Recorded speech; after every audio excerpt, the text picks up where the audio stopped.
In the stillness of an English night, a fire flickered to life, small at first, then all-consuming. By the time the flames died down, a man lay unrecognizable, his body burned beyond recognition. One woman stood in the corner watching this man burn, watching as the past 10 years of her life turned to ash, not screaming, not calling for help. As the world would learn of this story, many would come to applaud the fire that was lit that 1989 evening, because its flame would give warmth to women across the world. This is the story of that fire, of that man who burned, and of that woman who stood and watched. This is the story of Kiranjit and Deepak Ahluwalia.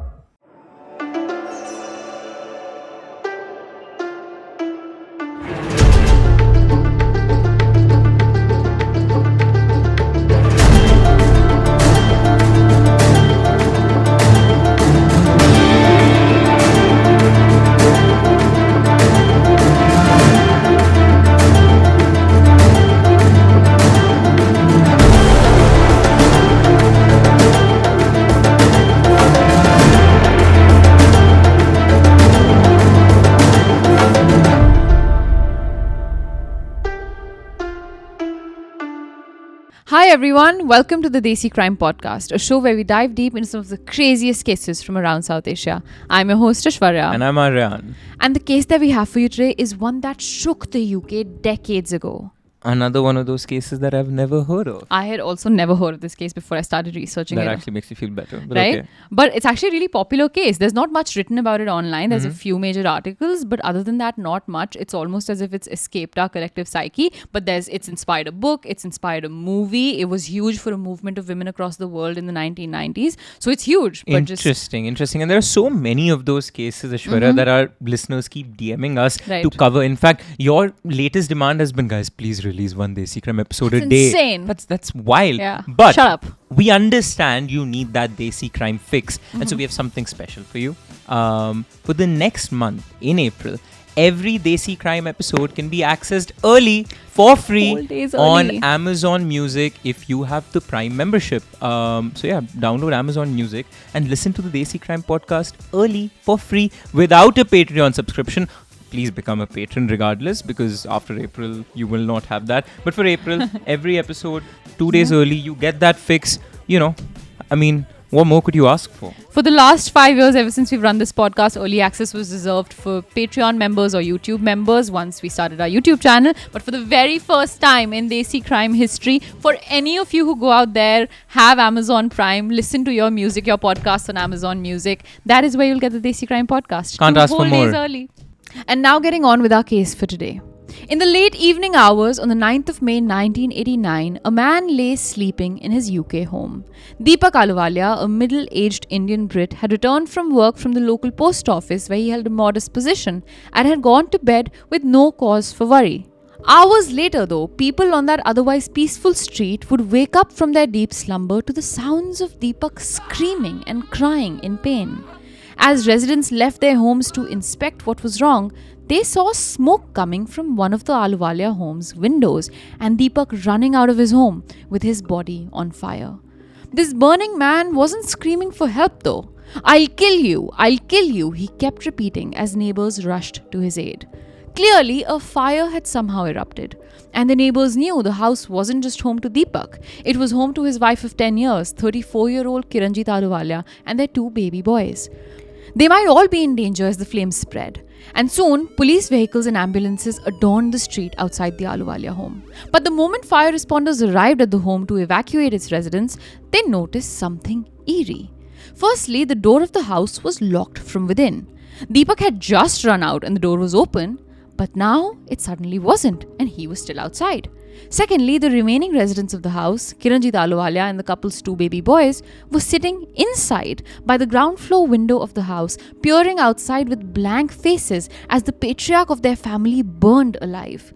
The fire marshals told her to open the door and leave before the house burst into flames, and Kiranjit did open the window, but she didn't leave. She only said one statement: "I'm waiting for my husband," before she closed the window and trapped herself and her kids into the burning house again. The officers break the house and immediately evacuate everyone and finally stumble upon the source of the fire. But this source was unusual. It was odd. The fire hadn't originated in the usual places it does, the kitchen or an electrical socket. It had originated on Deepak's bed, slowly burning his feet and then his legs as he struggled to get up and run to save himself. Over the next few hours, the fire officers extinguished the flames and discovered in the room of the fire a bucket that smelled like petrol that quickly became evidence. Outside the home, an ambulance rushed Deepak to the hospital where his doctors realized he had suffered severe burns on 40% of his body. Over the course of the next few days, Deepak developed sepsis as a consequence of his burns, and just 6 days later, despite painstaking efforts by his doctors, he died on the 15th of May 1989. While in hospital and being treated for sepsis, could he talk? He could, and he did give an account of what had happened. We'll get to that later, Okay. though. For answers now, the police were looking for one person and one person alone. Deepak's wife, Kiranjit Ahluwalia. And Kiranjit wasn't hard to find. She wasn't hiding or running after all. She was right there in the midst of the chaos, just like she was at that window, admitting to the fact that she was the one that lit the fire that evening. She was the one who had found petrol from her garage and caustic soda from her kitchen. She was the one who mixed the two together to effectively create napalm.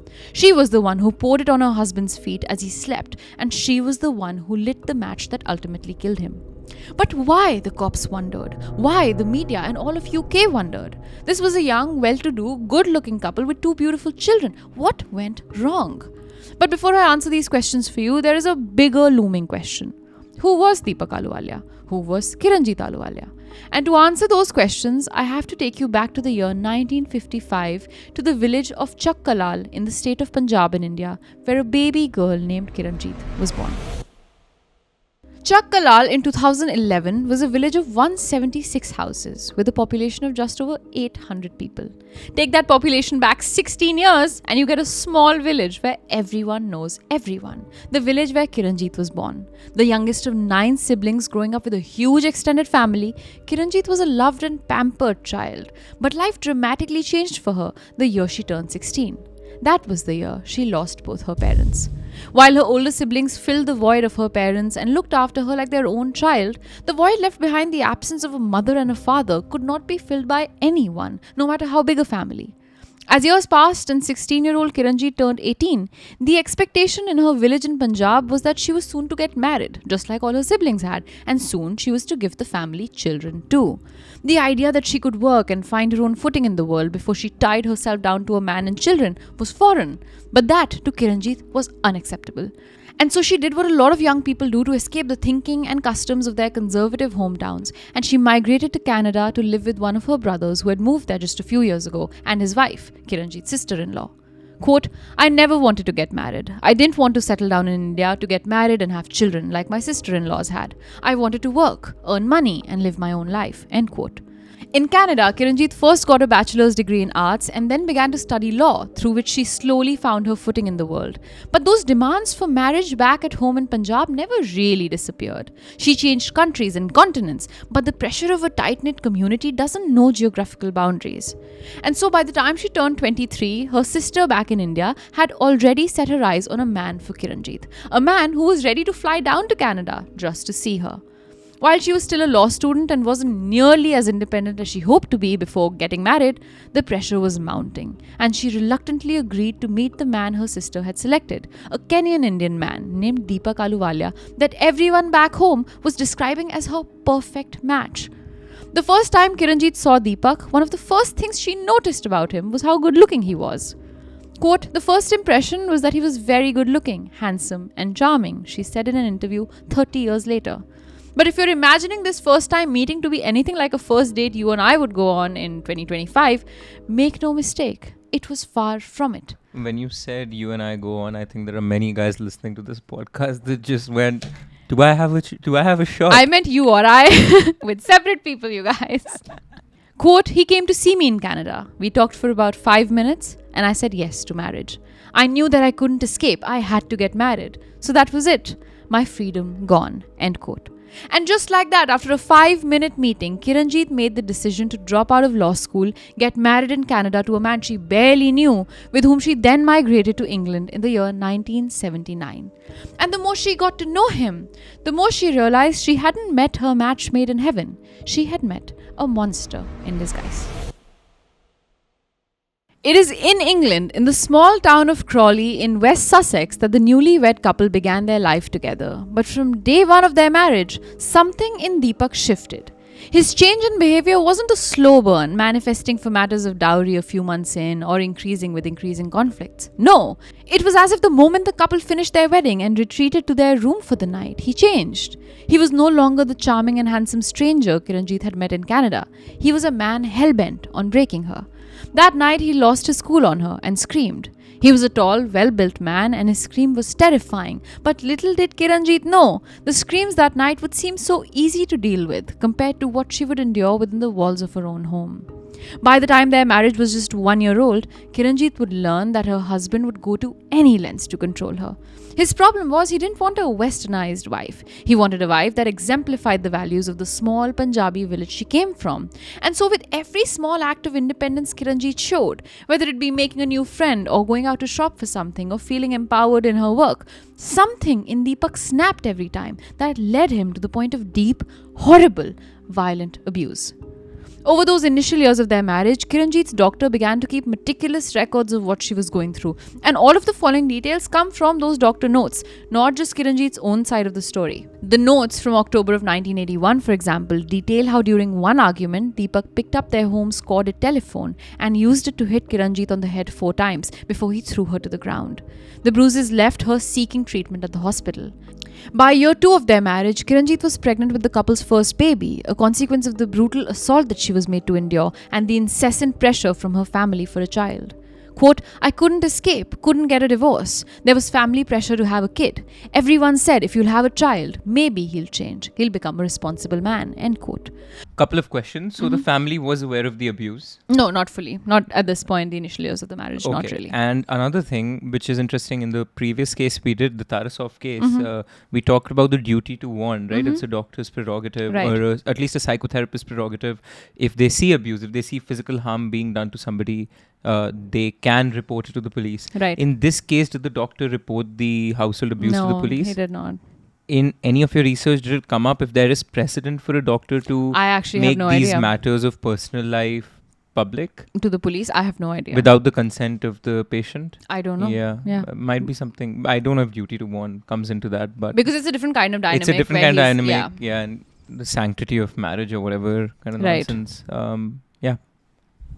But forget Deepak getting more responsible as a consequence of having a child. It seemed like his abuse only escalated when Kiranjit got pregnant. In 1983, she was carrying this first baby, their first son, when Deepak pushed her so hard that she fell on the ground, a fall she tried to break with her hand, thereby injuring her hand so bad that she ended up at the hospital again.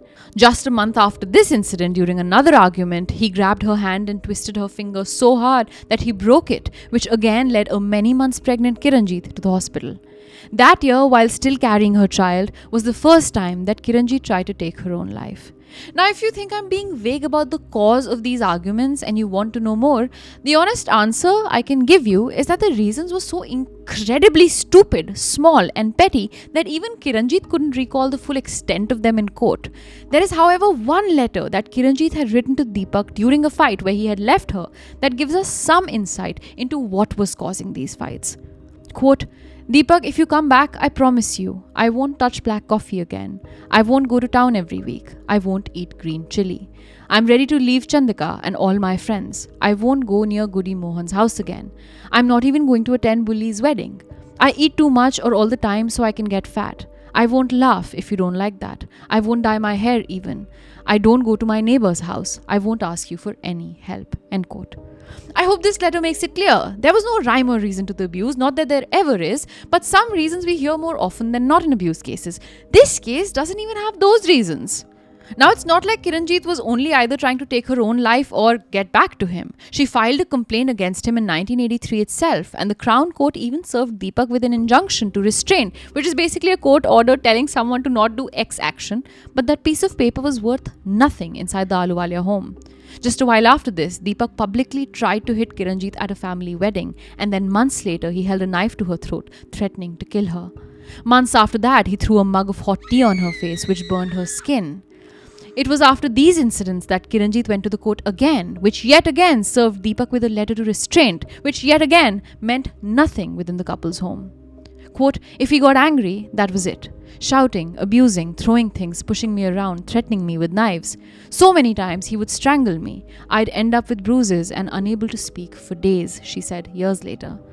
Now, with their first baby already born in 1984, she further felt trapped. This was a woman stripped of every ounce of her dignity, support system, financial capabilities, and strength. That year, with their son in tow, the couple travelled to India together. During that trip, Kiranjit spoke to anyone who would listen about the abuse she was enduring.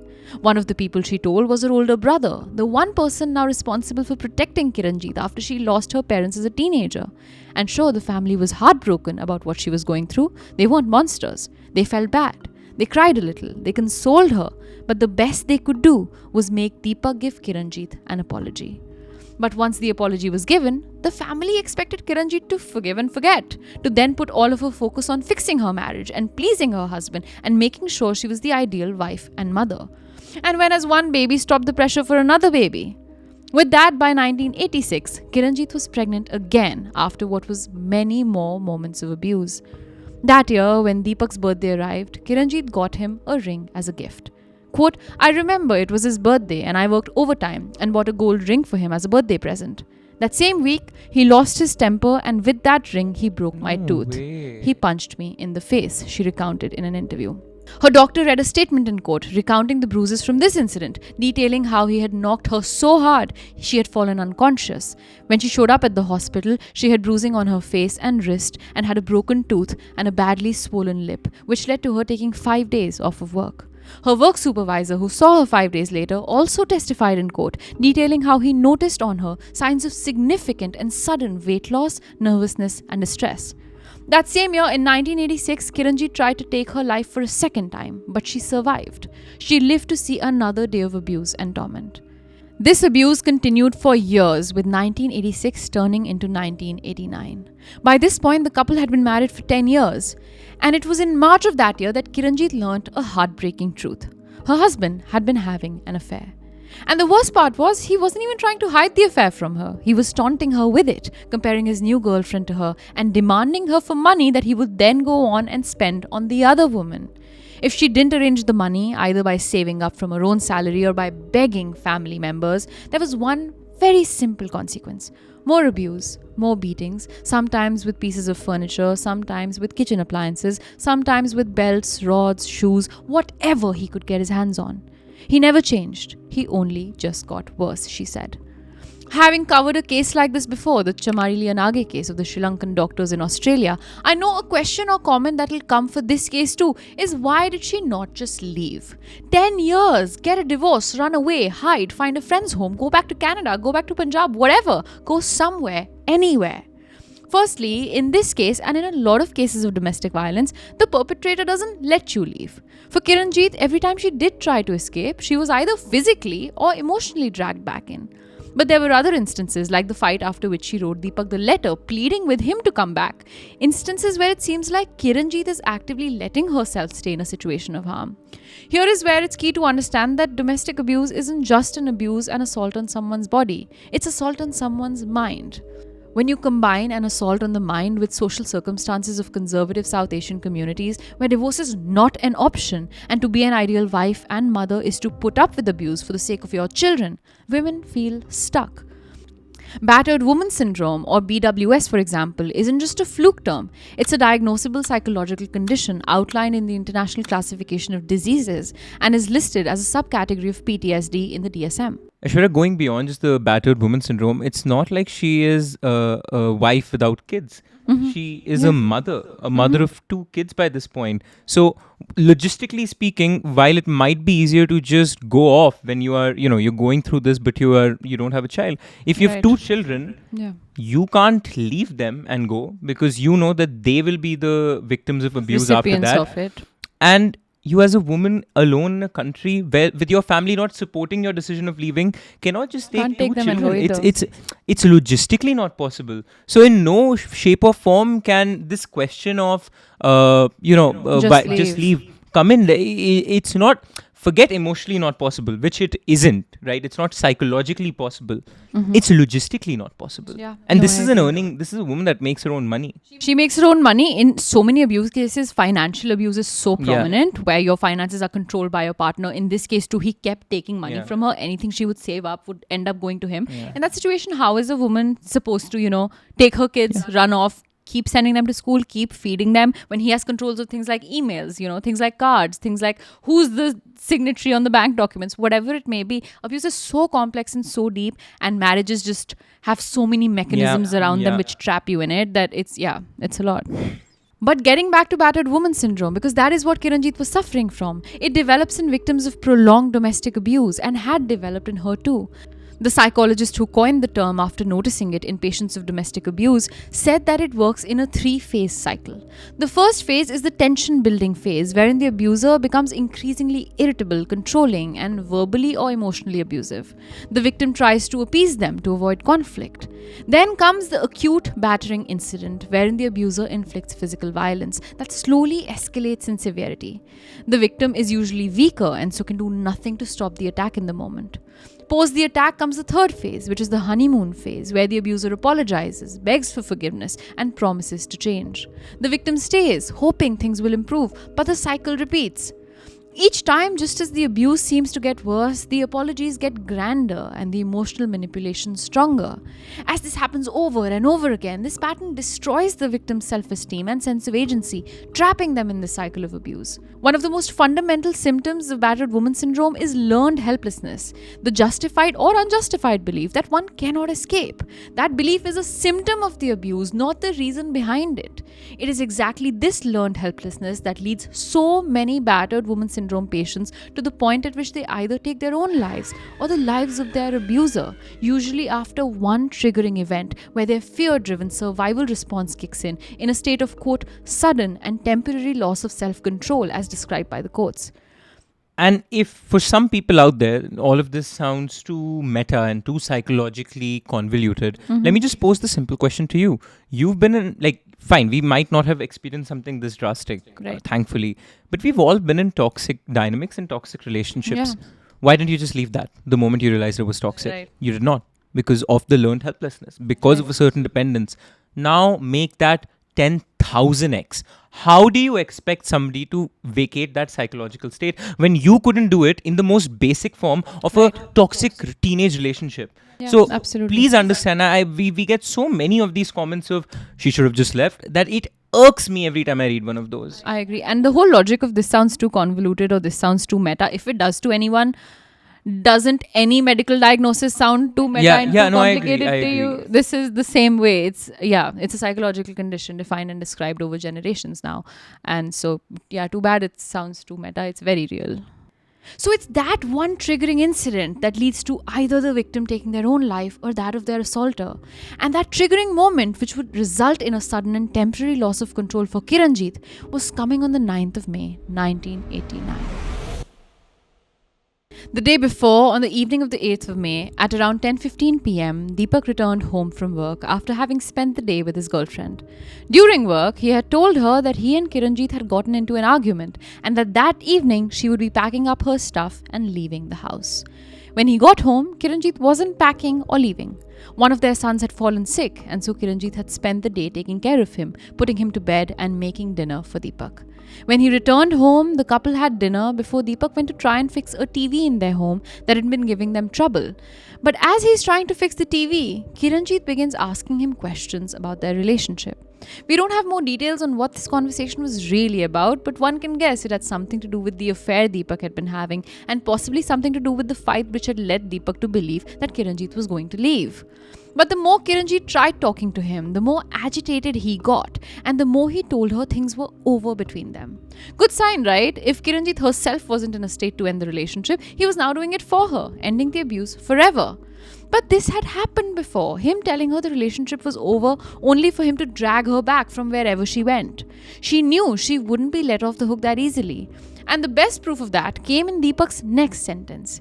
He demanded she give him £200 for his phone bill, money she somehow had to arrange by tomorrow morning, money she did not herself have. If she didn't, he'd beat her up, he said. And he didn't even need to say that. She knew what awaited her if she didn't comply.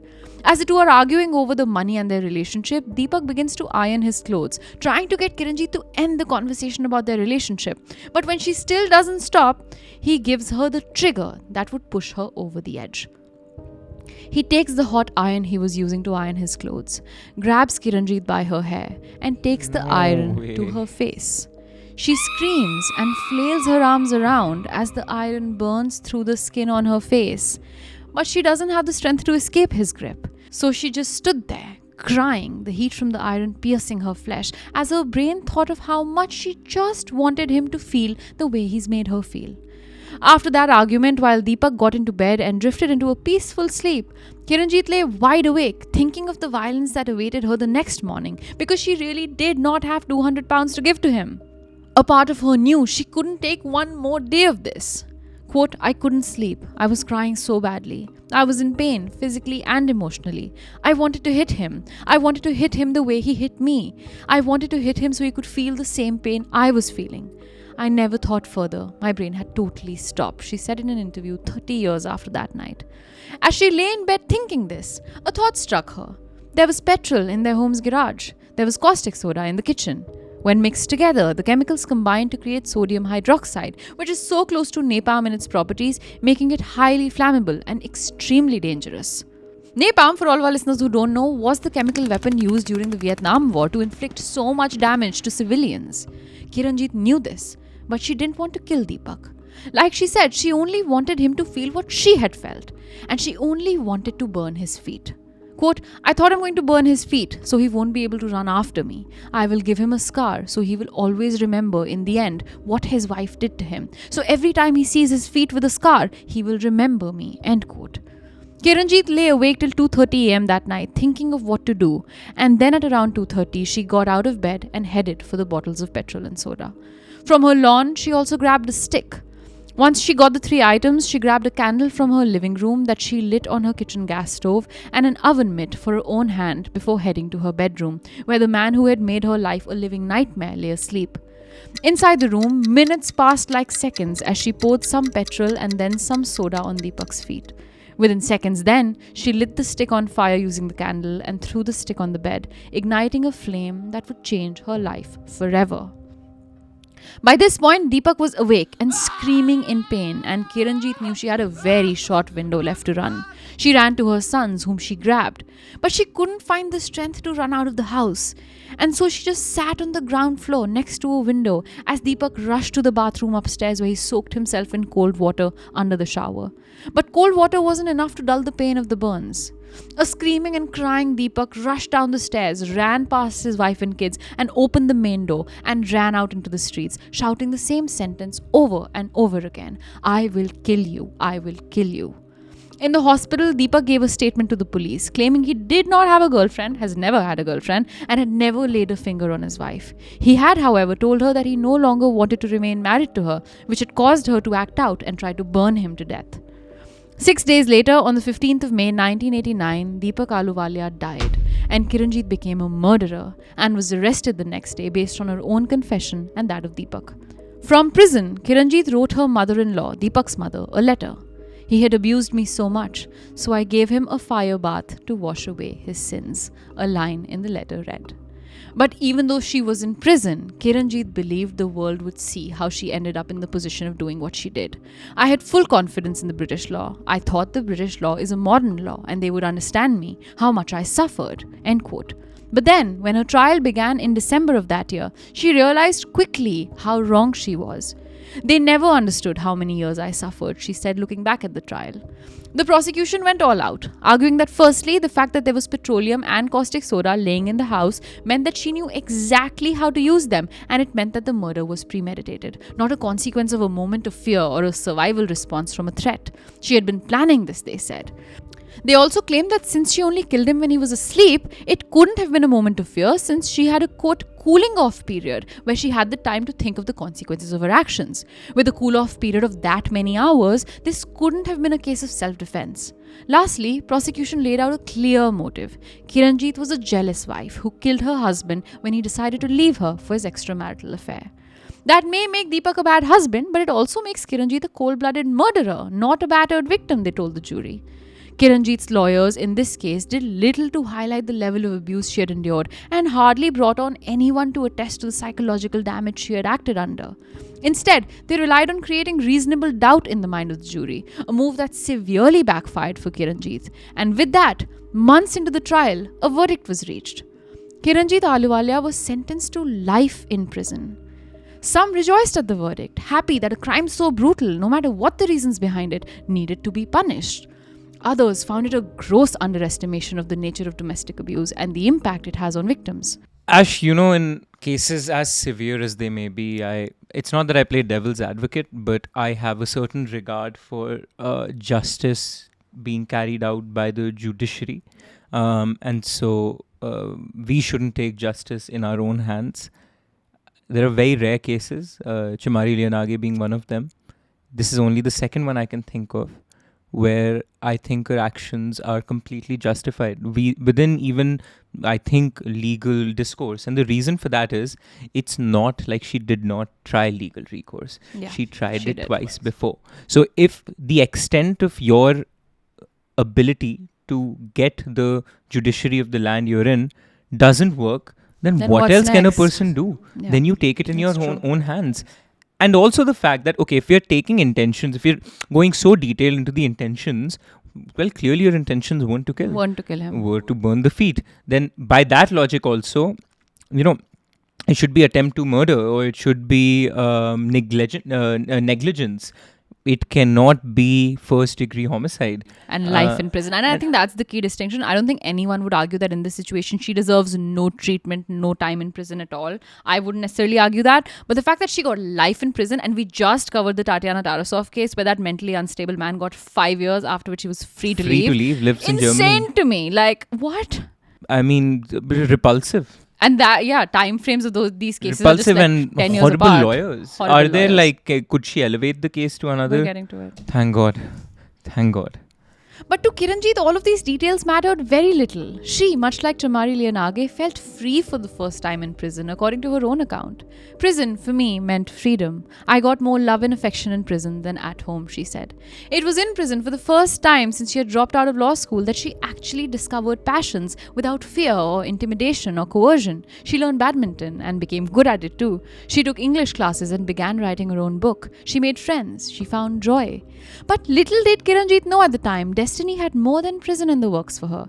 Outside the walls of her jail, an organization had taken note of her case and were determined to turn the verdict around in her favor. This organization was the Southall Black Sisters, an advocacy group meant for women from Black and Asian communities in the UK, especially those who had experienced gender-based violence. The organization was founded the year Kiranjit killed Deepak, and so was relatively small back then. But this case exemplifies how they increased their reach and truly became a force to reckon with, a true support system for women of colour in the UK. According to the director of the organization, Pragna Patel, quote, "We tried to speak to her lawyers at the time and tried to educate them on her cultural context, why someone like her would have not found it easy to leave a violent, abusive marriage. But they didn't listen. They weren't interested," end quote. But that wasn't going to stop the sisters. They fought, filed petitions, wrote appeals, garnered media attention, and demanded a retrial, one where proper psychological evidence would be presented. And in a shock to the country, their appeal was accepted in 1992 on the grounds that Kiranjit had, quote, diminished capacity at the time of the murder. This was a plea Kiranjit's first set of lawyers didn't even give to her as an option, and that is why she needed a new trial, the sisters argued. Now, a diminished capacity defense basically claims that due to a mental impairment, the criminal was unable to form the intent that's necessary to commit a crime. This doesn't mean they aren't guilty. It just means they deserve a lesser sentence than someone who could understand and comprehend that intent. This is also different from an insanity defense insofar as an insanity defense argues that there was a complete lack of responsibility. This time, when the court session began, Kiranjit's doctors, her sister-in-law, her brother, and countless psychologists stepped forward to offer their accounts and opinions of what it truly means to be abused day in and day out for a decade. Her own doctor came forward to read out the countless records of abuse he had detailed in his official records over the years and gave testimony, claiming that at the time of the murder, Kiranjit was suffering from severe depression, a claim that assists Kiranjit's diminished capacity plea.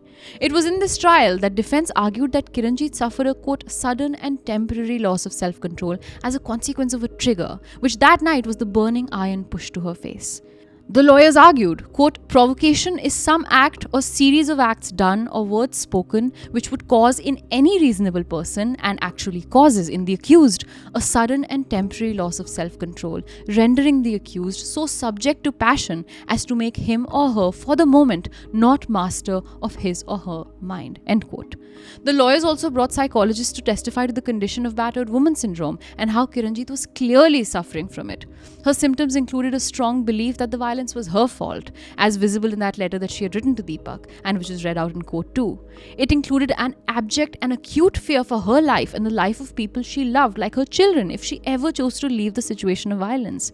And her symptoms included an irrational belief that the abuser is omnipresent, existing everywhere, no matter where she goes, how far she runs, or how deep she hides.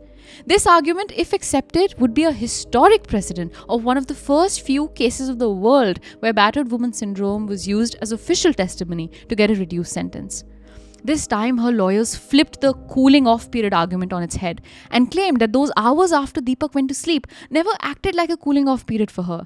They acted like a boiling over period where she contemplated the abuse waiting for her the next day and the pain she had suffered all of those years. Psychologists testified in agreement, claiming that those hours couldn't have been a cooling off period if the level of fear never let her cool off and only got her more agitated and scared. This argument too, if accepted, would be a historic precedent, not just in the UK but in the world, because it would show that victims of abuse don't tend to have immediate self-defense type reactions to abuse. That's just not how their response works. They have a slow burn reaction where fear hits them in a slow wave instead. And to the amazement of the world, all of these arguments were accepted this time around. Her trial at the Old Bailey ended with the judge accepting the diminished capacity plea and finding Kiranjit guilty of a lesser charge for manslaughter, which is an unpremeditated crime. She was sentenced 4 months in prison, which was exactly the amount of time she had already spent in prison, meaning that at the end of this trial, Kiranjit would walk out of court a free woman. Pragna Patel, director of the Southall Black Sisters, said, quote, we managed to change attitudes in our communities. People were embracing Kiranjit and seeing her as a hero rather than being hostile and ostracizing her. That was a major moment in the history of women's struggle against violence in this country, particularly in relation to minority women, because it was the first time that minority communities had to reflect, accept, and recognize that gender-based violence exists and that some of the way we treat women is partly responsible, end quote. As a result of Kiranjit's verdict, 2 other women after her got reduced sentences because the country now understood battered woman syndrome. One of these was a woman named Emma Humphreys who killed her pimp after years of abuse. Her trigger was an incident where her pimp noticed the cuts on her arms and joked that she hadn't done a very good job since she was still alive. She proceeded to stab him in his heart and liver, after which he died. But the years of abuse as a young girl in prostitution took its toll on Emma even after she was released. She tragically passed away 3 years after her release in 1998 from an accidental overdose. The second woman who successfully used battered woman syndrome for a reduced sentence was Sarah Thornton, who stabbed and killed her abusive and alcoholic husband. Her trigger was an argument where her husband had hit her while he was drunk one evening. After Kiran's case, whole countries changed their legislation to better understand the victims of domestic violence. The US began accepting severe domestic abuse as a defense in first and second degree murder charges. In Australia, victims of abuse began successfully arguing self-defense in murder trials. In Canada, battered woman syndrome became a successful defense for a reduced sentence. In 2001, Kiranjit was recognized at the first hosting of the Asian Women's Award for her, quote, strength, personal achievements, determination, and commitment as a consequence of her work advocating for victims of domestic violence once she was released from prison. We got this comment a lot on the Chamari Leonage episode of people comparing that case to the 2006 Aishwarya Rai movie titled Provoked. That movie is based not on the Chamari case but on this case and was a direct adaptation of the book Kiranjit wrote in prison on her own life. Today, Kiranjit is living in England. After being released from prison, she got a job at the Royal Mail Post Office where she works free of fear. She raised her 2 sons to be respectful of the women in their life. Today, both her sons are married and one of them had a baby of his own. Kiranjit is a proud grandmother. Quote, I work hard, I have a job, my sons both graduated, and I'm a grandma now. 30 years, It seems like a bad dream, she says. Ruchika is the only other case that I can remember that made me cry during a recording. I remember, yeah. I it's so difficult. What made me tear up is the fact that it was it's a good ending. It is, yeah. It's an ending, for sure. not just good for her as an individual, but the immense positive downstream effects that she is directly 100%. responsible for, and I couldn't be happier. I agree. Yeah. 30 years. 30 years after the crime was when she said that statement. This May will mark the 36th death anniversary of Deepak Ahluwalia and the 36th death anniversary of the life Kiranjit once lived. This May will mark the 36th anniversary of the flame that was lit all of those years ago. The flame that went on to give warmth to women across the world. Whether you as a viewer applaud that flame or wish it was never lit to begin with, we leave up to you. If you like what we do here at Desi Studios and absolutely love what we're wearing today, this is merch you can go buy all for yourself. You can buy this Desi Crime merch in our YouTube store on the link down below at Karak Merch. Keep the engines at Desi Studios rolling so we can pay our videographer right behind the camera to make these amazing episodes just for you.